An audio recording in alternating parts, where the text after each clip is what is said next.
Good afternoon to all of you. Welcome to our GFFA panel, Soil is a Diamond, the Importance of Soil and its Restoration, organized by the 4 Initiative, Executive Secretariat, BMEL team in Bonn, together with the Federal Ministry of Food and Agriculture. I am Paul Lu, Executive Secretary of the 4 Initiative. Our panel will be from 3 to 4 p.m. today, and will be followed by a deep dive extension of 30 minutes for those who want to continue the discussion with our panelists. The topic of the panel, Soil is a Diamond, the Importance of Soil and its Restoration, is totally in line with the vision of the 4 Initiative, a worldwide healthy and carbon-rich soil to combat climate change and end hunger. For those who are not familiar with the initiative, I encourage you to visit our website, www.4p1000.org. In a nutshell, I would say that the initiative is a global platform to enhance exchanges and collaboration between all categories of stakeholders, groups from all parts of the world, on the important topic of soil health and carbon sequestration.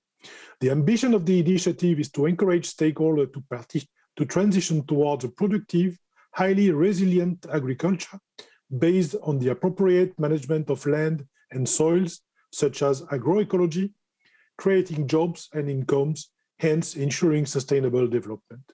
The initiative counts currently 679 partners, including 304 members. For its part, BMEL is also recognizing the soil protection and climate change mitigation potential of carbon sequestration and is funding a model and demonstration project, Hummus formation in agricultural soil, within the scope of the Climate Action Programme 2030. But before starting the panel, allow me to give the floor to Dr. Ibrahim Mayaki, Executive Secretary of NEPAD in South Africa and Vice President of the 4 Initiative, who will address us a message through a video. So the video of Dr. Mayaki, please. Good morning and good afternoon, everyone. I'm very pleased to be part of this panel, and I know that this event is intended to highlight the cross-cutting effects of healthy soils on human well-being and to give our audience a practical picture, which I will try to do. We know that healthy soils are the basis for food production and hence have a very positive feedback on rural development, peace building and migration. And we should never forget that the issues of peace building, migration are very important issues that will become more and more important in the times to come.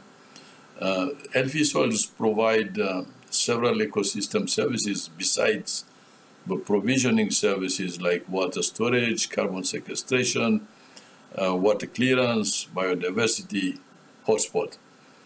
We at the 4 per 1000 initiative have recently finalized our implementation strategy, and we are actively promoting research efforts to close the knowledge gaps regarding soil health and carbon sequestration, advocating strongly for the topic of soil health on various political levels in order to support effective action on the ground.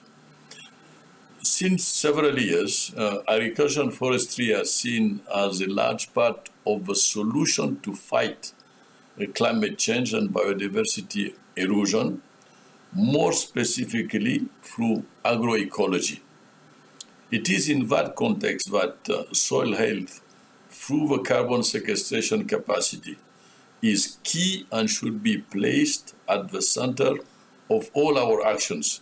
Soil is so precious, and as carbon content is also a concern, the comparison of soils with diamonds is really justified. There has been an international awareness on that matter, and it is increasing year after year. And the 4 per 1000 initiative is taking part in that process very strongly as we can. Even if the UN Food System Summit resulted in the creation of two important coalitions, Coalition for Soil Health and Coalition on Agroecology, to which the 4 per 1,000 initiative is member, in that context, the Glasgow Climate Pact, validated at the end of the COP26 in November, did not have a content in reference to soil or soil health, in spite of progresses in the discussions with the Coronivia joint work on agriculture within the framework of the UNFCCC. For 2022, I think that we should work together productively at the highest political level in order to promote the paradigm shift in agriculture through agroecology, continue to support the work of the 4 per 1,000 initiative for the implementation of its strategic plan that we all share among partners and members, and fundamentally, critically, provide sufficient resources to the Executive Secretariat in order to implement the 2022 roadmap validated in Glasgow last November. And finally, introduce in the UNFCCC negotiations the question of the importance of soil health to fight climate change, and get as a result 1 or 2 paragraphs in the final Sharm el-Sheikh Climate Declaration at the end of COP 2017, but Africa will host next November. We should all continue to be sound ambassadors of soil health, carbon sequestration, agroecology, in order to provide the diamond with a setting that enhances its value and makes it even more desirable for all those involved in the field. I was very happy to be introducing this panel, and I wish very fruitful conversations. Thank you. Thank you very much, Dr. Mayaki, for your very inspiring word in introduction of our panel. Let me now give the floor to Mr. Cem Özdemir, Federal Minister for Food and Agriculture of Germany, who will also address us with his message through a video. The video, please. Sehr geehrter Herr Vizepräsident Dr. Mayaki. Vice President Dr. Mayaki, ladies and gentlemen. Taking care of land, water, and particularly the long-term health of soils is fundamental to accessing food in an ever-demanding food chain. This is not my quote, but it is a quote from a report, The State of the World's Land and Water Resources for Food and Agriculture, published by the FAO in December 2021. It illustrates that healthy soils are the foundation for all agricultural production, and that makes them a key prerequisite for global food security. And they are much more. They are a powerful steering tool to keep global warming in check, to overcome the climate crisis, if they are used sustainably. We signed the Paris Accords and we stand by our commitment. Our government will do what must be done to put Germany on the 1.5-degree path. We want to achieve climate neutrality by 2045 at the latest, and healthy soils are essential for that. But healthy soils do not come automatically, but we must solve very specific problems. Millions of hectares of arable land are lost to sealing, erosion, and pollution every year. And we're missing this land for farming food and for storing carbon.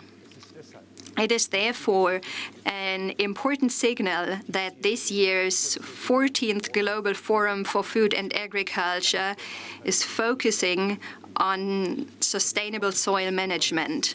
And I am especially pleased to welcome you on behalf of my ministry, the Federal Ministry for Food and Agriculture, to today's expert panel, Soil is a Diamond, the Importance of Soil and its Restoration.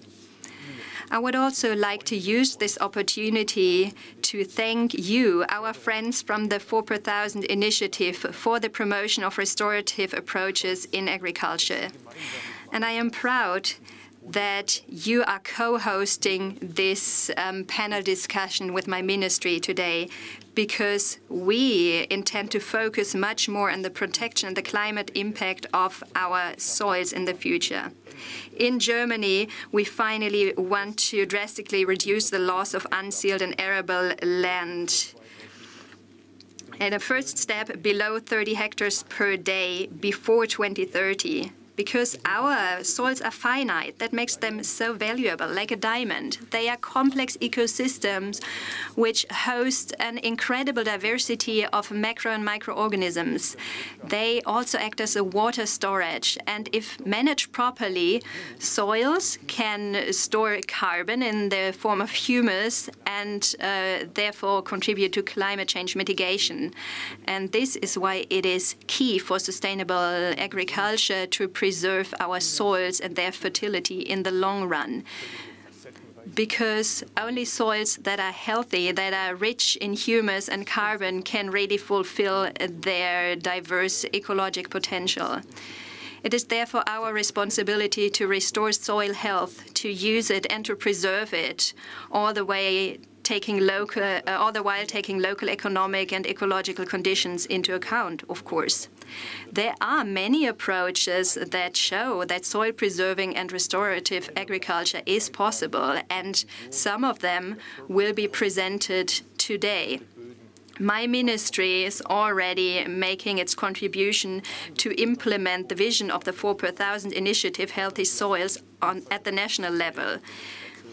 As part of the Climate Action Programme 2030, we are funding a model demonstration project for humus formation on arable land, both on organically and conventionally farmed areas.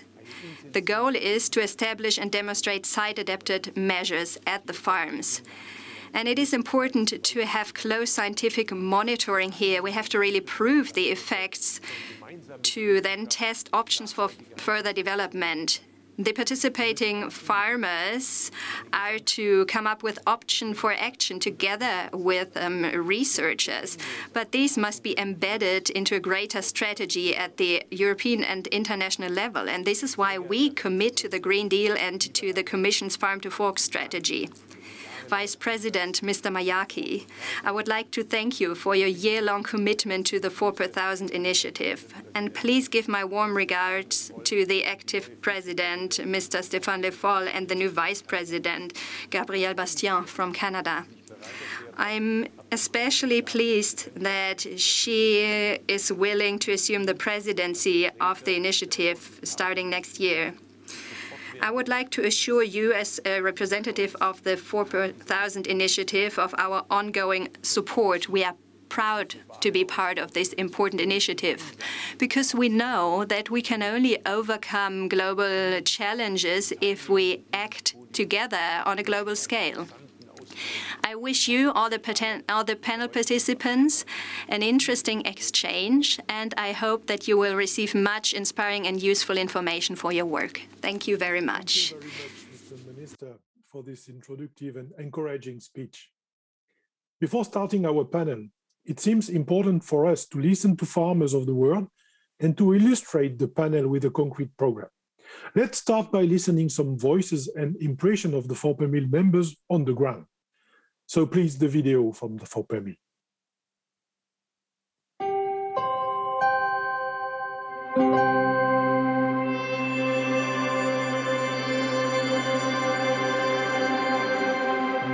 All the farmers of the world can contribute to mitigate climate change. Al manejo holístico hemos podido incrementar la materia orgánica en el suelo.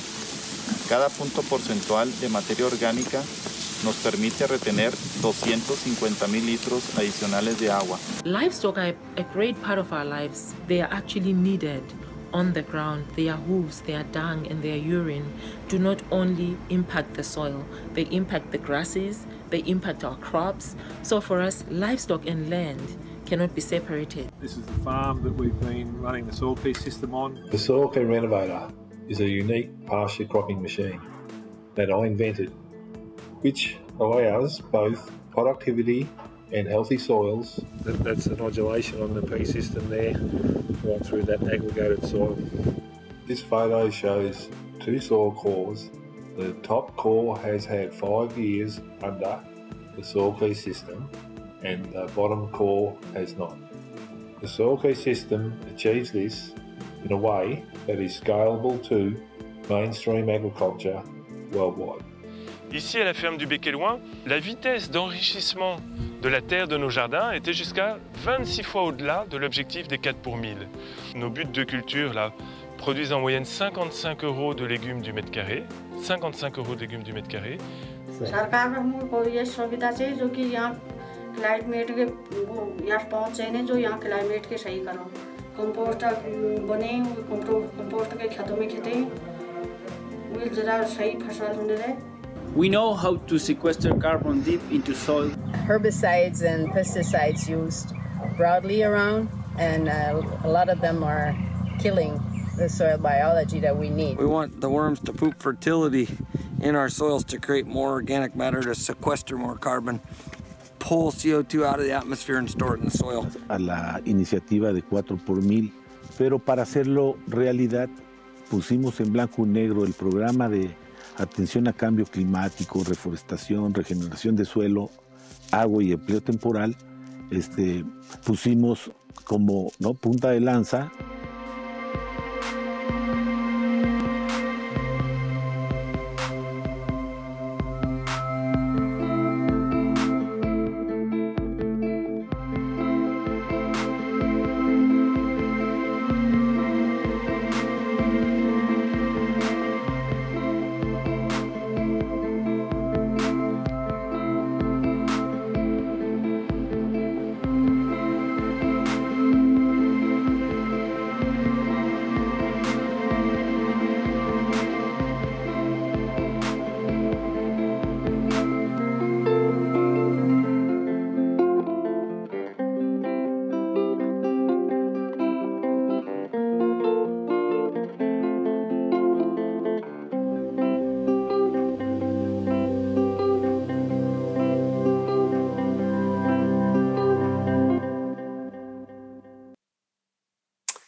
Let's discover now the Hummus Plus program introduced by BMEL to reinforce the carbon sink potential of agricultural soil and to generate know-how about humus accumulating and humus preserving farming and disseminate it on a large scale in practice.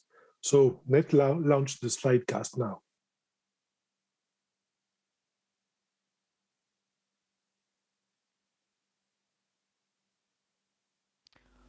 Good afternoon and welcome to the panel discussion on Soil is Diamond, the importance of soil and its restoration.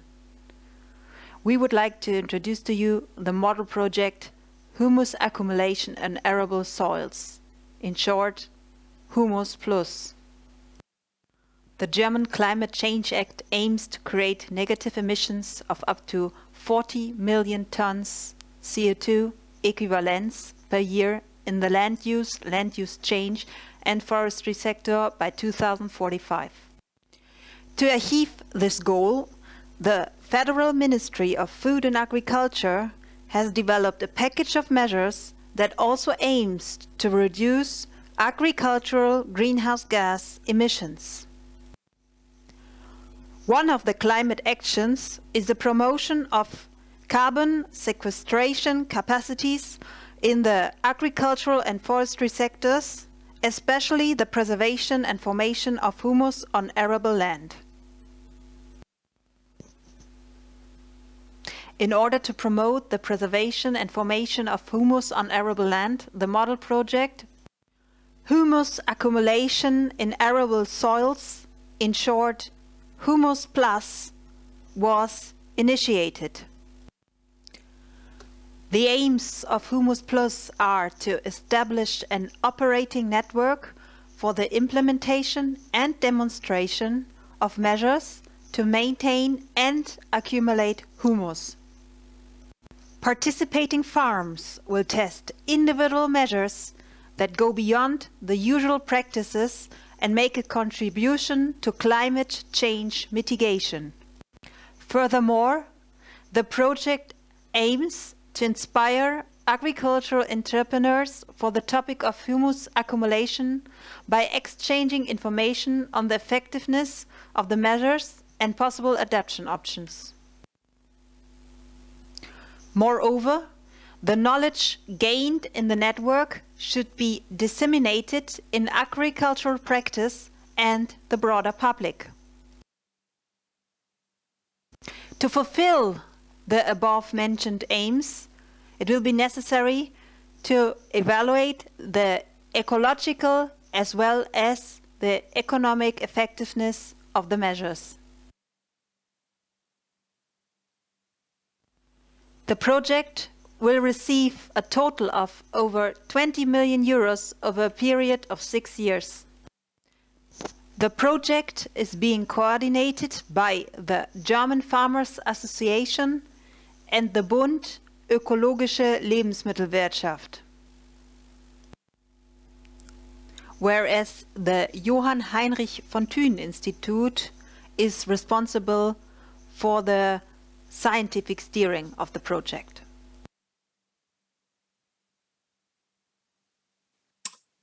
Thank you.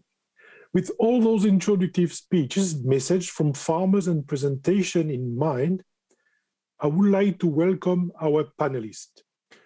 Dr. Wolfgang Dunbar, Head of Sustainability and Climate Protection in Climate Impact Unit at the German Federal Ministry of Food and Agriculture. Dr. Axel Dunn, Deputy Director of the Thunen Institute in Germany. Dr. Bharat Kakade, President and Managing Trustee of BAIF Development Research Foundation in India. Mrs. Paulo Araujo, co-founder of Café dos Contos, a special and agroforestry coffee brand in Brazil. And Mrs. Barbara Chipokabanda, Project Coordinator of the Natural Agriculture Development Project in Zambia. So please use the chat if you want to ask a question to the panelists, and I will do my best to relay your question to the speakers. When you ask a question, please start by specifying to whom the question is addressed so that it will be easier for us to ask it on your behalf at the end of the panel. Our first panelist today will be Dr. Wolfgang Dunbar from BMEL in Germany. So Dr. Dunbar, the floor is yours for 3 minutes. Yeah, thank you very much, Paul. And thank you very much to you and the whole team of 4 BMEL for organizing this panel. And I'm really happy that with all the videos up front, you had the opportunity to have a look into our daily work when we are not talking to 4 BMEL. So there are a lot of things to do to run our climate change program. Soil carbon is a very important element of soil health, and soil health is a very important element of sustainable agriculture, sustainable land use, of sustainable food systems, however you may call it. And besides 4 BMEL, there are many initiatives and activities worldwide regarding this issue. I just wanted to mention the Policy Action Agenda for Transition to Sustainable Food and Agriculture. They also will have a panel on Thursday during our GFFA. Or as Ibrahim Mayaki already mentioned, we have the activities of UNFCCC, the Coronivia Joint Work on Agriculture, which becomes more and more important. For some of the people around the world, it may be a little bit slow, the Coronivia Joint Work in Agriculture, but it is still very, very important. And it's important also for this initiative to have, as Ibrahim said, a decision on soil carbon, on the importance of soils during COP27. So I fully agree to that, what he said regarding this. And of course, we have many approaches when we're talking about soil carbon. We have conventional agriculture, we have organic, regenerative, agroecology, climate smart agriculture, and all those have at least the same goals. And in my eyes, it's important that we are not working against each other, that we are working together. And for that reason, looking at our project here in Germany, it's really important for us that we have both sides, the organic farmers and the conventional farmers, working together on soil carbon or working together on soil health. I think that's a very, very important message, not only within Germany, but maybe around the world. And Germany, as our minister said, is committed to sustainable food systems, to sustainable agriculture, and we work intensively towards greenhouse gas neutrality until 2045. But saying this, we have in mind that, of course, agriculture would not be able to work without emissions of greenhouse gases.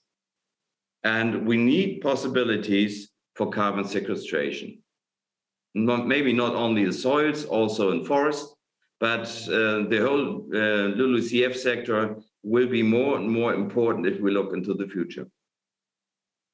And that is the reason why we support 4 per mil, why we have the national activities, also agroforestry, efficient crop rotations, all these elements belong to that.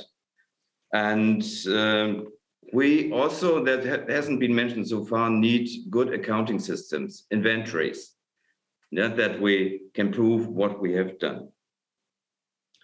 With these words, I come back to the initial words. Please keep in mind, soil is a diamond. And that means soil is of high value and it's made of carbon. And I think that's a good picture for our work, and that's a good background for that, what we need. Thank you very much, Paul. Thank you very much, Wolfgang. Thank you for your presentation and your words. Now it's my pleasure to introduce Dr. Axel Dunn from the Thunen Institute in Germany. Dr. Dunn, you have the floor for 3 minutes. This is the exercise. Yeah, thank you, Paul, and thank you for inviting me here to this panel as a soil scientist. I would like to share a few slides with you to show you that soils are precious like a diamond, and they are colorful as diamonds can be. They are very diverse, and even within a small country like in Germany, we have a huge diversity of soil types: stony soils, less stony soils, sandy soils, clayey soils, soils heavily influenced by water, stagnating water. And this also influences the soil properties, including the carbon stocks. And you see here we have soils that store only 13 tons of carbon in the first meter. And we have soils like these peat soils storing almost 700 tons of carbon in the first meter. And we have to know more about the diversity of the soils in order to inform decision makers, to inform farmers about the needs to protect the soil and to use soil sustainable. And therefore we need good monitoring systems, as Wolfgang Zornbach mentioned it, and good soil information. And there is one key indicator for soil health, and this is soil carbon. Soil carbon, or soil organic matter, influences almost all functions in soils. So it's the physical functions like the structure of the soil, the water retention, the possibility of roots to access the soil. It's all related to soil carbon. It's also the chemical effects like nutrient retention, pH buffering, and also the biology. So almost all animals, the small animals in the soil, they all feed on soil organic matter. So we need the soil organic matter for many different things and functions in soil. And last but not least, also for yield and yield stability now and in the future. And carbon sequestration is only one function of soil organic matter, or humus. And we should keep in mind that we need to take care for soil organic carbon not only for climate mitigation, but as the 4 initiative from the very beginning on stated, it's for climate mitigation, climate adaptation, and food security.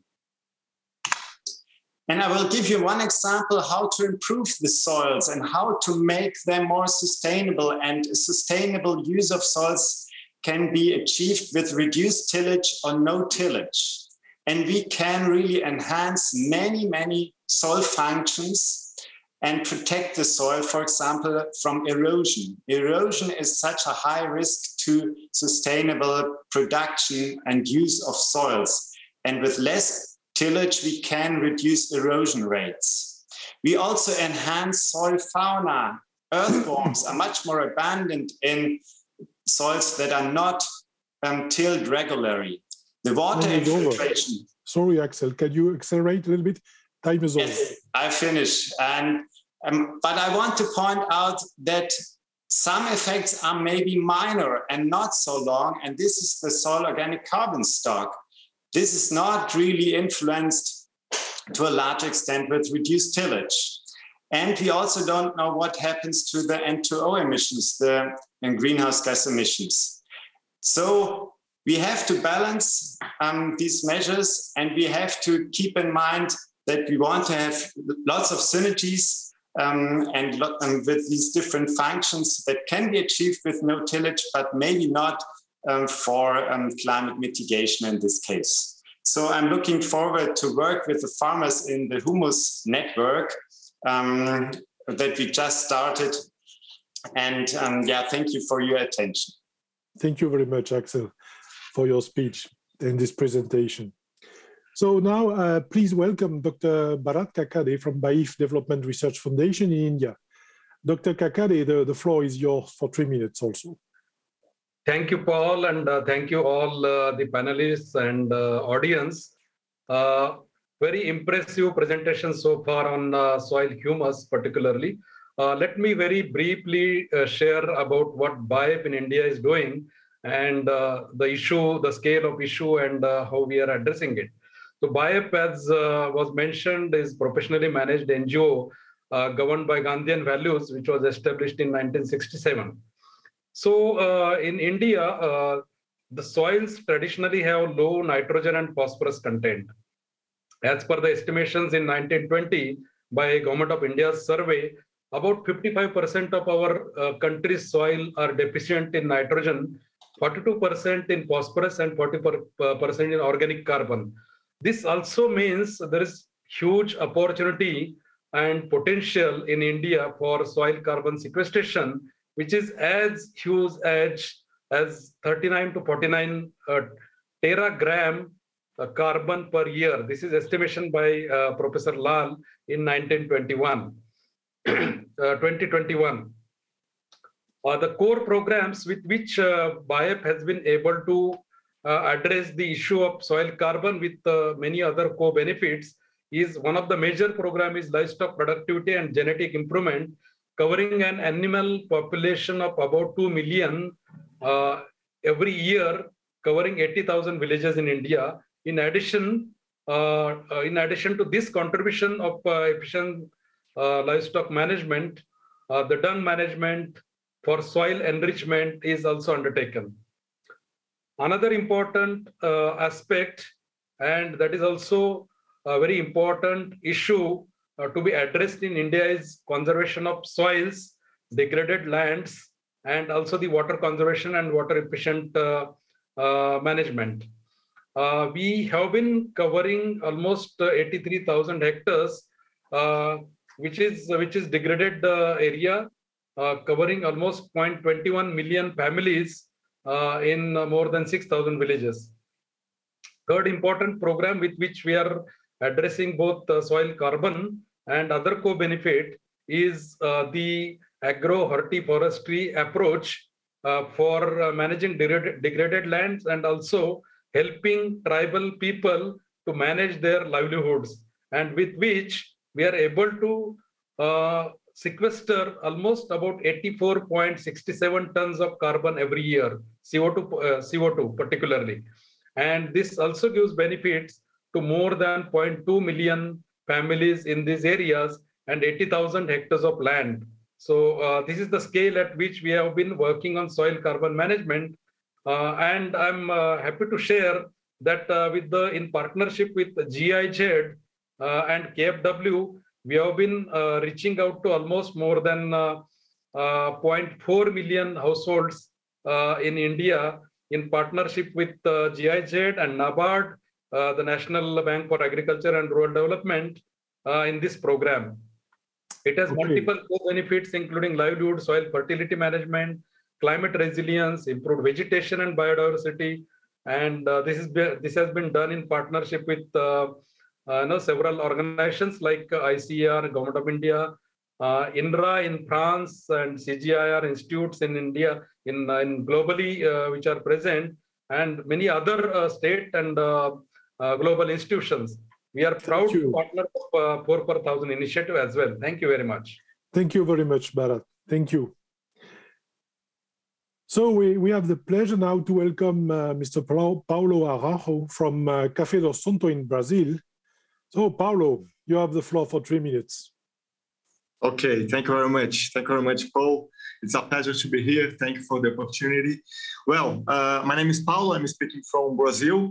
And Brazil is the largest coffee producer around the world, and also a major power in agribusiness. And it's very nice to see that there are many initiatives on regenerative agriculture being developed. So I'm going to share my screen here just to show you a little bit of mine.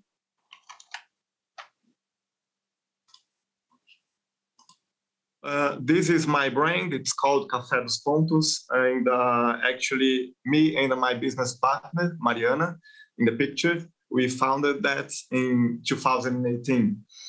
And this is a little bit of our goals. First of all, to produce high quality coffee grains, of course, to add value to our products. To regenerate natural ecosystems, because we are doing here is to develop coffee crop in agroforestry model. And very special for us is also to inspire and disseminate regenerative practices in coffee production. So our property is kind of a very open space. And before the pandemic, of course, we used to receive a lot of school groups. We used to have also a volunteer program.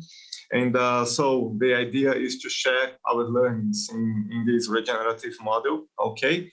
And this is some findings that we are very pleased and we are very proud of.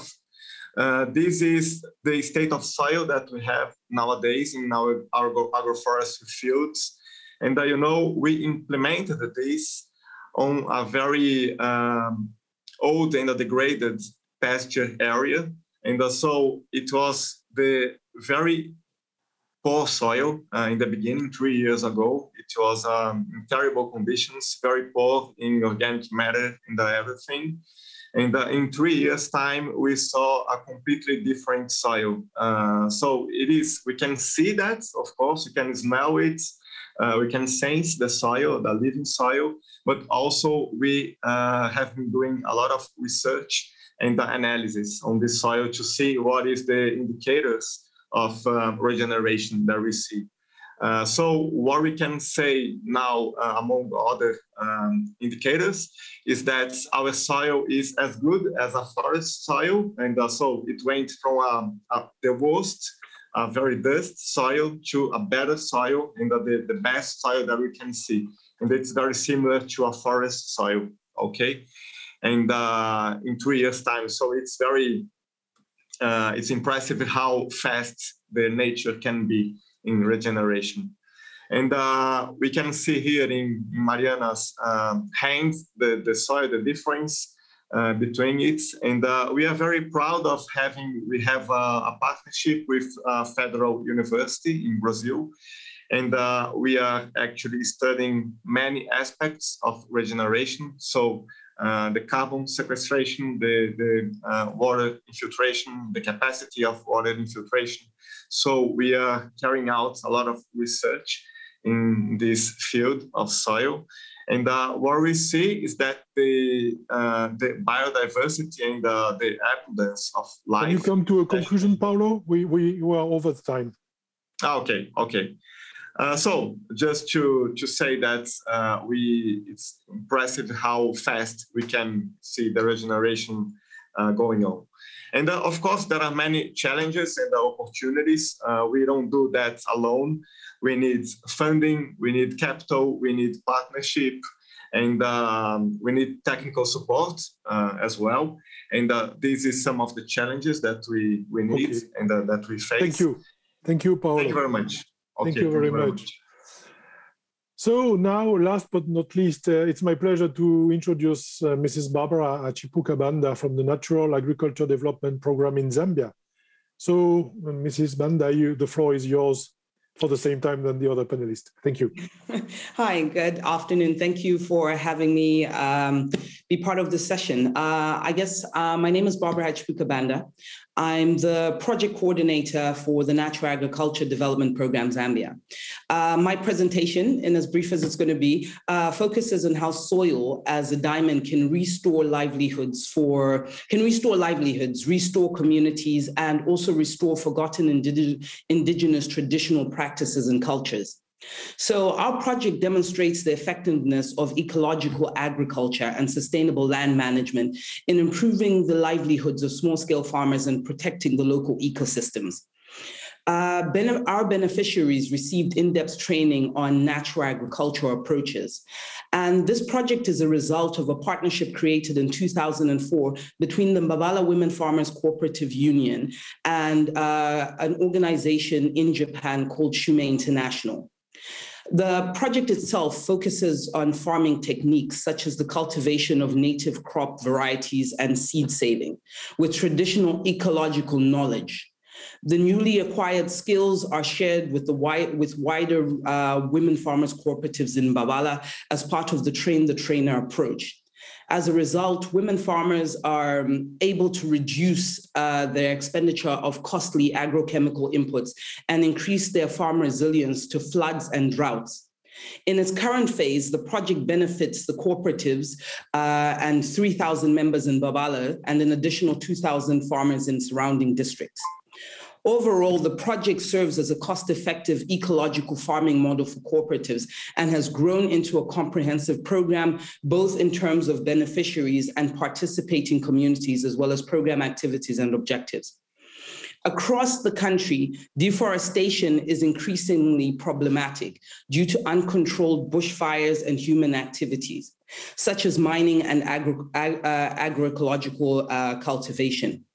As a result, Zambia has lost the majority of its primary forest cover, and with 85% of the population basing their livelihoods in agriculture, clearing forests for firewoods is still a widespread practice, which further exacerbates deforestation rates. Natural agriculture encourages minimum intervention in the growing process and involves the cultivation of soil in its natural state, without inputs such as fertilizer or manure. Protecting the biodiversity and long-term health of the land for future generations is our top priority. The understanding of the role of insects and weeds in the ecosystem and how to maintain their balance without the use of pesticides or herbicides is also one of our top priorities. The use of indigenous seeds, the practice of seed saving, increasing crop yields and incomes while reducing their resilience on agrochemical inputs.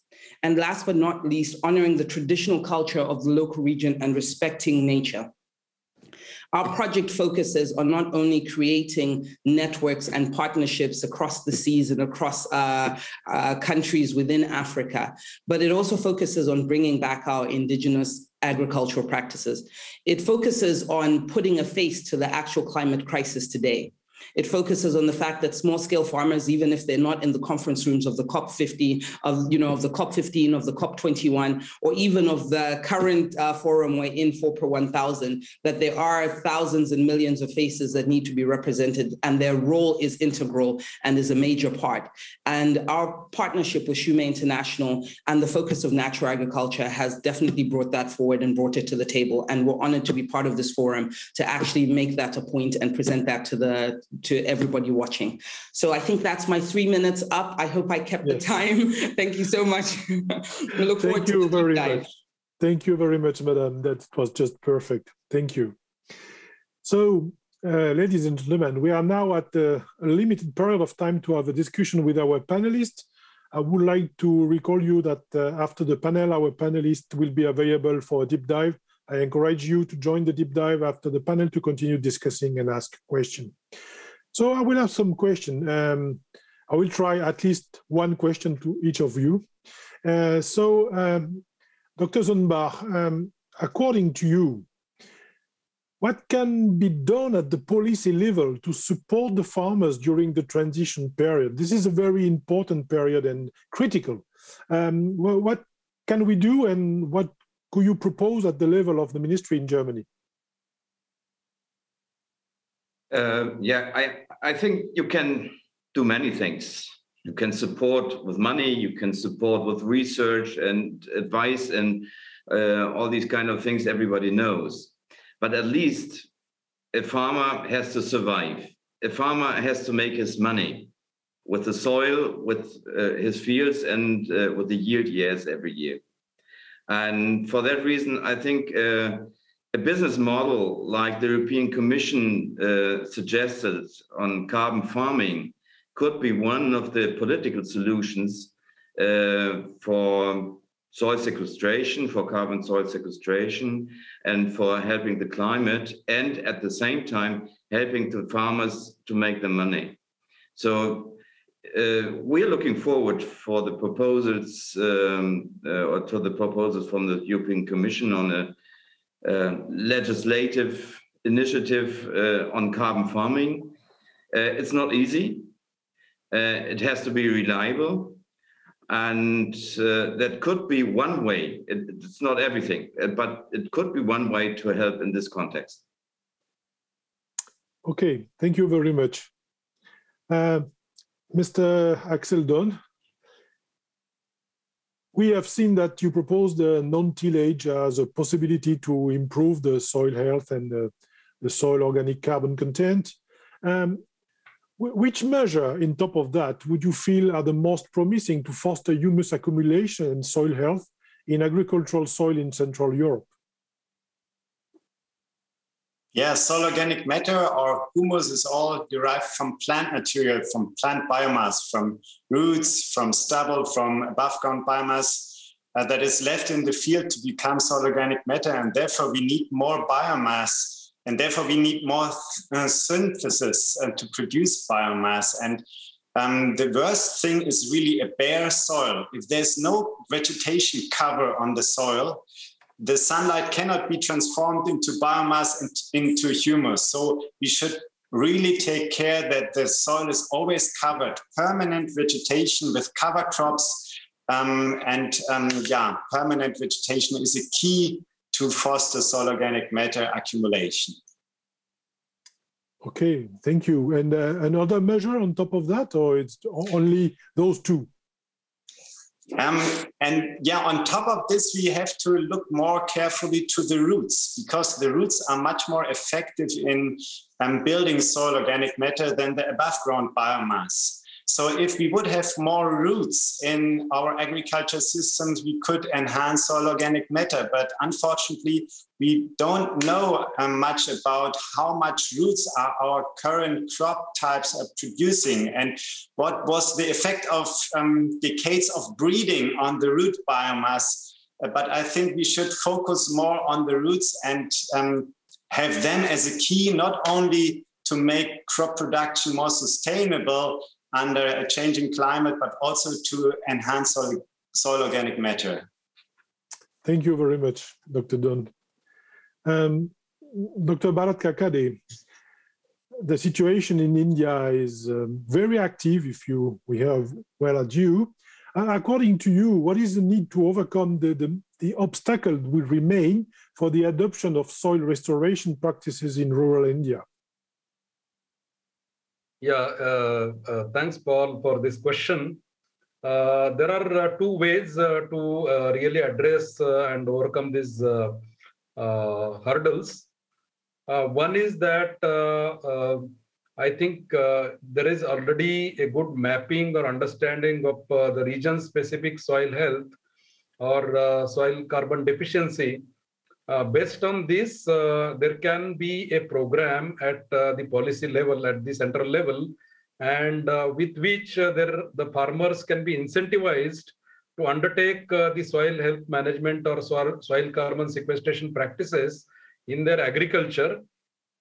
And in the non-agriculture area, the government itself can initiate these practices so that along with addressing the livelihood or the issues related to food security, the soil carbon management can be addressed. This is number one. Number two, I think mainstreaming the soil health practices in agriculture, particularly at provincial, or in India we call it state level. Agriculture being a state subject in India, it is worth undertaking program at state level and handling this with the stakeholder participation, including the state as well as non-state actors. Like there are many civil society organizations in India, very active, very proactive rather in soil health management. This also can be linked with the global or the national level soil carbon market, so that the resource mobilization along with state resources, global resources can also be mobilized for this, so that farmers are incentivized and all the actors, those who would be addressing this issue, can also be incentivized. Okay. Thank you, Paul. Thank you very much, Dr. Baraki. Paulo Araujo, can you come back a little bit on the activities that you had in your farm, I mean, in your Café dos Conto, and also what are the obstacles that you have to overcome during the implementation phase? Yes, well, what we have been developing is an agroforestry model of coffee production since 2018. So there are many different kinds of species that we are growing together. So coffee, macadamia nuts, and many other also. And the obstacles that we can say is a little bit what I said before. So when, the coffee production in Brazil, when we talk about the farms, the coffee farms, the majority of it, they are small farms until like 20 hectares. So if we want to, in fact, promote positive impact, we need to see, to have a special look to the smallholder farmers as well.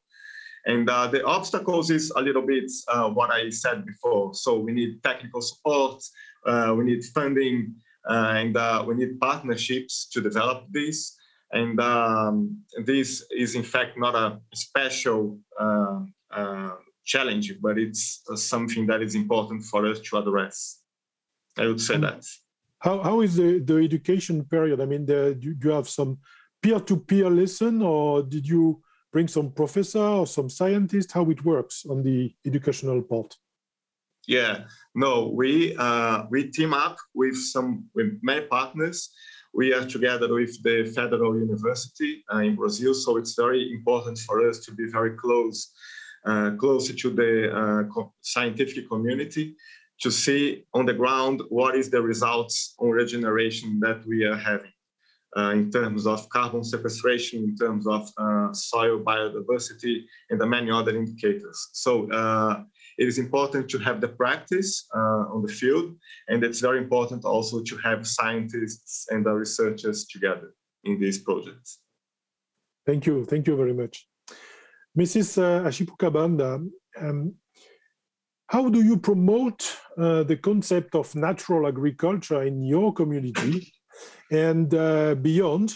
And how do you involve this in the traditional community structure, including women? You seems to have an special emphasis on women. Can you explain a little bit more on that? Yes, one of the things for us is because of the lack of, the natural resource shortages, it means that farmers struggle to secure reliable livelihoods. So the majority of small-scale farmers that we work with are women, because we feel that, in African culture, we say to educate a woman is to educate an entire community. And this is, for us, is a major issue because we find that women are particularly disadvantaged.